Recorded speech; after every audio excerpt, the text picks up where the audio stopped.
Hey, um, good evening, brothers and sisters. It's been a while since I posted a video. Sorry about that. This one is going to be short as I'm just feeling really weak right now. Just energy and strength is low. But I have been plugging away at this timeline and the history of the world and finding like a way to present it in a clear and concise manner. So I'm hoping to just make this into like two parts, three at the most, but I promise that they will be short videos. Um anyways, guess I want to do a quick shout out. Gentleman's name I cannot recall, but you know who you are. I will shout you out on your channel as well, and I'll put your channel in my description box and have people check your channel out and sub to you. But anyways, brothers and sisters, this guy, he did a real great presentation on giving his evidence for like 1,000 years of history added and fabricated. That's not the exact title of the video, but that's the theme of the video anyway. So he got me reignited to dive back into finding out exactly where we are on the timeline of the world and sharing it with you all. So without further ado, just really quick, I got three different timelines here. So for the first one, it's Anno Mundi, which is Latin for year of the creation of the world. And then we have the BC AD timeline corrected. I'll explain that in a little bit. And then we have the statue of King Nebuchadnezzar. So the Anno Mundi one, that's based off of counting the time from the creation of the world to the end of the world. And for those of you who've been following, I did make some videos about God having a 7,000-year timeline for the history of the world. And then the BC AD corrected, I pretty much aligned the BC AD dates to correspond correctly to the birth and death and resurrection of Christ. And finally, the statue of King Nebuchadnezzar is just showing on a nice timeline how history has progressed. So anyways, without further ado, forgot to put it here, but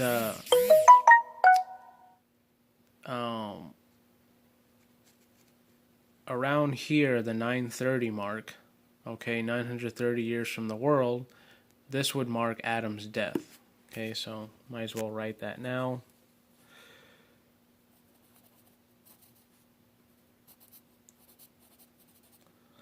So Adam dies. Okay, so he's 930 years old. And because he dies 70 years short of 1,000 years, and God said that in the day he ate of the fruit he would die, 1 day is equal to 1,000 years. And in a previous video, I explained that the 7 days of the week are representative of 7 1,000-year cycles. So then, before Adam dies, actually more earlier, like when him and Eve are cast out of the garden, God tells him that after 5.5 days, which he explains to Adam are 5,500 years, he would send his word to save Adam and Eve and their descendants. And we know that the Word is none other than the Son of God, as we read in John. that in the beginning was the Word, and the Word was with God, and the Word was God. And then it explains that the Word became flesh and dwelt among us. Okay, we received the law through Moses, but grace we got through Christ. So that prophecy was saying that after 5,500 years, Christ would be crucified, buried, and resurrected after 3 days and 3 nights. Okay? And if you guys remember in Luke chapter 3, I believe, in the genealogy, it says that Christ was 30 years old at that time. So if we subtract 30 years from the Anno Mundi timeline, that brings us to the year 5470, which is the year Christ is born. So that means from the time between Christ's death, burial, and resurrection, and his second coming is a difference, or is a time span of 500 years. Okay? And then that's the millennial reign. So from the year 6000 to the year 7000, that's the millennial reign. Satan will be in prison, and then after that, Satan will be loose for a little bit to deceive the nations, and he'll make a last desperate attempt to fight against God, and he'll lose, and then that's when we have the final judgment, and this world will end, and then that'll usher in the new world. Now, when we look and apply these numbers to our current BC AD timeline, or BCE/CE, we mark 30 AD as Christ's crucifixion, burial, and resurrection, and then obviously we subtract 30. That brings us to 1 AD and Christ's birth, which also happens to be the year that Caesar Augustus was ruling. Okay? And then when going back to Christ's death, when we subtract 5,500 years, that brings us to, that means that everything began in 5470 BC. Alright, now this is just an overview, this is not in depth, but again, just applying the strict principles of the BC AD timeline and not straying from it, and applying, and having it correspond to the prophecy that we just went over of the 5,500 years. These are the numbers we would get. So that would mean that 530 AD would mark the time of Christ's millennial reign. And then we have 1530 AD, which would be the end of the world and the final judgment. Now, that would obviously mean Rome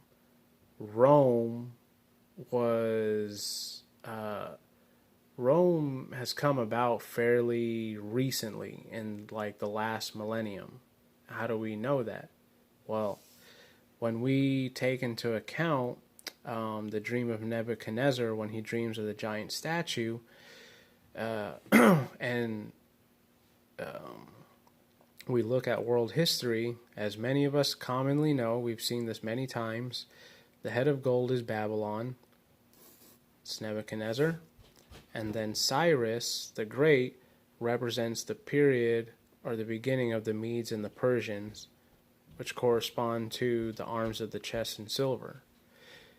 And then when Alexander the Great comes onto the scene, that corresponds to the belly and the thighs of bronze, representing the Greek kingdom. And then the beginning of the Roman kingdom actually begins with Romulus. A lot of people make the mistake of thinking of just the beginning of Rome corresponding to Julius Caesar and the beginning of the empire. Okay, but that's actually incorrect. We need to go back to the true beginnings of Rome, which began with Romulus. And that corresponds to the legs of iron. Okay, so after that whole period from Romulus to Augustus Caesar, okay, by the time Augustus Caesar is in the 26th year of his reign, that also corresponds to 1 AD, which is Christ is born. And you guys can read that in, I believe, Luke chapter 1 or Luke chapter 2.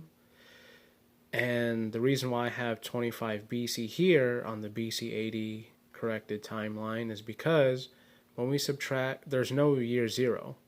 So when we subtract 26 years from 1 AD, that brings us to 25 BC. All right. In mainstream history, Caesar Augustus is dated to have reigned between 27 BC and 14 AD. Okay, but when we actually correct that and get it aligned with the prophecy here and line up everything correctly, we'll see that the 26th year of Augustus Caesar's reign coincides or marks 1 AD, which is the birth of Christ. 26 years before brings us to 25 BC. Okay? Which means that also when we fast forward, okay, so when we add 14 years, that would bring us to 15 AD. All right? So that also marks the first year of the reign of Tiberius Caesar, which I believe you guys can read in Luke chapter 3. And then that would also mean Christ is 15 years old at this time. So from the first year of Tiberius Caesar's reign to his 15th year, all right, that means Christ is 30 years old, which is why it's 30 AD. So we already know that. He's crucified, buried, and resurrected. And then now, somewhere in between here is where we are. Okay, because when you guys follow history, you know that after Tiberius, then we had Nero, we had Vespasian, we had Titus, and at this point, you know, Rome was already beginning to break and lose its power, and so I forgot to write it down here, but these feet, okay, correspond to the Western and Eastern Roman Empire. The West fell already, so that only leaves us with the Eastern Empire. Okay, who began the rise of the Eastern Empire? We know as Constantine. So we are very close to the end of the age, and right now statue's still standing, but pretty soon that rock that God's throwing from the sky is going to smash the idol, and then that great rock is going to become a mountain and fill the earth. So that's my presentation for this video. I would love to hear guys' comments if you have any, or if you have any questions. I'd love to answer them, or just, you know, chop it up with you guys. But yeah, stay tuned for the next part.